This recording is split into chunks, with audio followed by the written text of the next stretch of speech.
that the Earth is flat and that the Earth is the centre of the solar system. Even Gish, out of the 88 scientific statements in here, he got one right. The Earth rotates around the Sun. So if you want to have creationism using the Bible, like the Noah's Ark example we heard, then you must be consistent and agree that the Earth is flat, or if you go to Kings or Chronicles, that pi is equal to 3, and on we go. The rebuttals that we hear are based on dogma. So if you take out of creationism, if you take out all the misquotes, all the errors, and all the misleading statements, then you've got nothing left. Creationism's got nothing to do with science or nothing to do with truth. Now, why do I come across so firm? I'll tell you why. The parents from Livermore School, from Livermore in California, were Christian parents, and their children were driven to atheism by his writings. That, I think, is something to be upset about. The argument tonight has been between science in toto, which incorporates physics, chemistry, geology, biology, astronomy, all of culture, all of religion, against a fundamentalist organisation who, on public record, have left a lot to be desired. They are in the business of making money not for God but for mammon, and I just help them by purchasing that.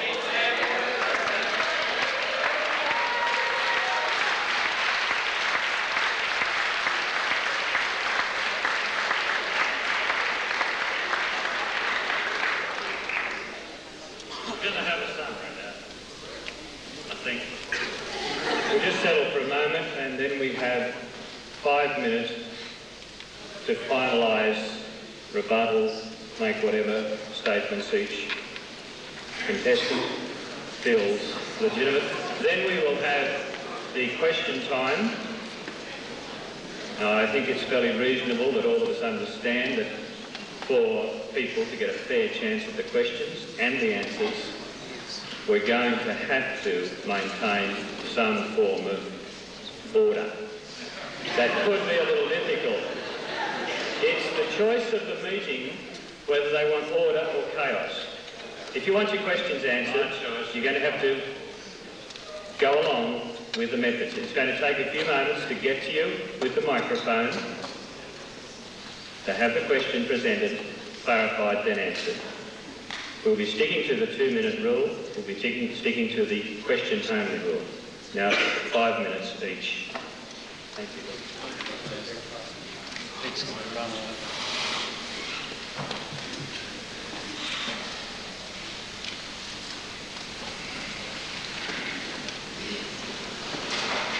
I greatly regret the deteriorating situation we have seen here tonight. Now, you are a witness. My initial presentation, I set a tone that was reasonable, that was at an academic level. I was genuinely, I did not heap any abuse on my distinguished opponent or make any charges of any kind. But Dr. Plimer then set a very different tone to this meeting. It deteriorated into pandemonium, you might say, and abuse and muckraking and all that sort of thing. And we see the result here tonight. I think it's very unfortunate. I don't see why we can't have a reasonable discussion between two men of science who hold different views and different interpretations of the data. I don't know why we can't do that. Why we have to see what we've seen here tonight. Very, very regrettable. And I assure Dr. Plimer, if he ever visits our institute, that San Diego gave a lecture, he'd be given great respect, and we'd listen quietly and show him respect that a visitor should be shown. Now, he did this little trick of electricity. Look, that's a testable, repeatable, scientific experiment. But I'd like Dr. Plimer, I'd like to ask him what happens when he gets hit by lightning. Now there comes an endpoint of energy. He's an open system. He gets all that energy. He gets hit by lightning. Does it become more ordered, more complex? I should say not. He gets obliterated. You see, the input of energy is not sufficient. If you put it into electrical cord and then you plug a machine into it, a machine is made to utilize that electrical energy. But if Dr. Plimer had grabbed the raw ends of those wires, probably would have been killed. Now that's the difference, you see. And he made the experiment for me. I thank you very much, Dr. Plimer, for that fine demonstration. Now, he certainly doesn't know the difference between scientific theories and inferences and so forth. Like Stephen Jay Gould said one time, why, just because we didn't understand the laws of gravity, that doesn't mean that apples don't fall off trees. And just because we don't know the mechanism, that doesn't mean that apes didn't evolve into people. Listen, all of us have seen apples fall off trees, and you can see that happen repeatedly. Have any of you ever seen an ape evolve into man? You see, that's the difference. But they don't seem to recognize the difference between this inference or this imagination and testable scientific theory. Please notice, I describe two mammoth gaps in the fossil record. The gap between microscopic single-cell organisms and the so-called Cambrian explosion. That's not my words, that's the words of standard geologists. The sudden appearance of this great array of very complex creatures supposedly involving hundreds of millions of years of evolution.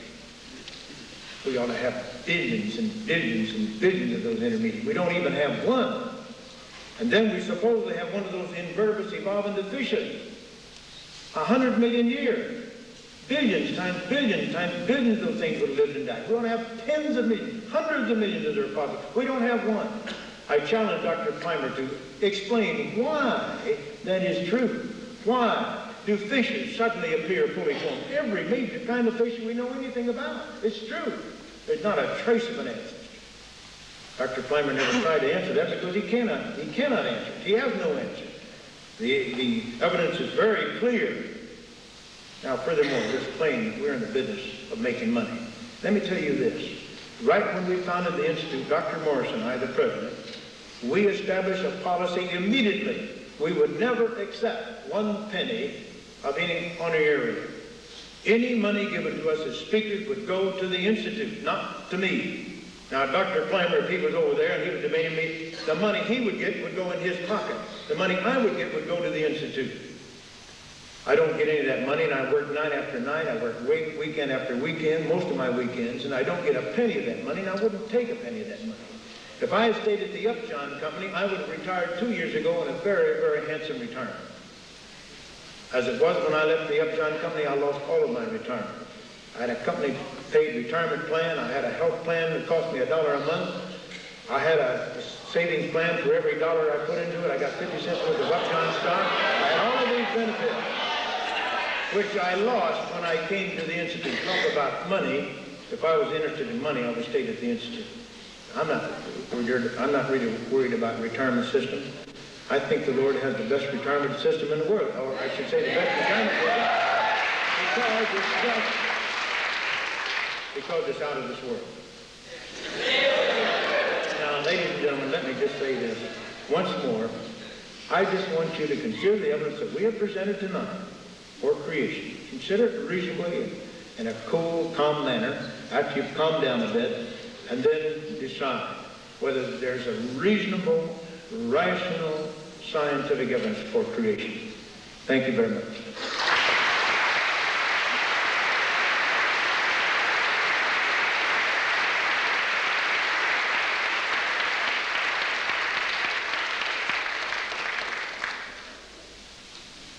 In the Supreme Court of the United States, evidence was presented by 72 Nobel Prize winners, 17 Academies of Science, and 7 scientific organisations, and this evidence stated that creationists wish to relabel religion as science and it is sectarian religious dogma.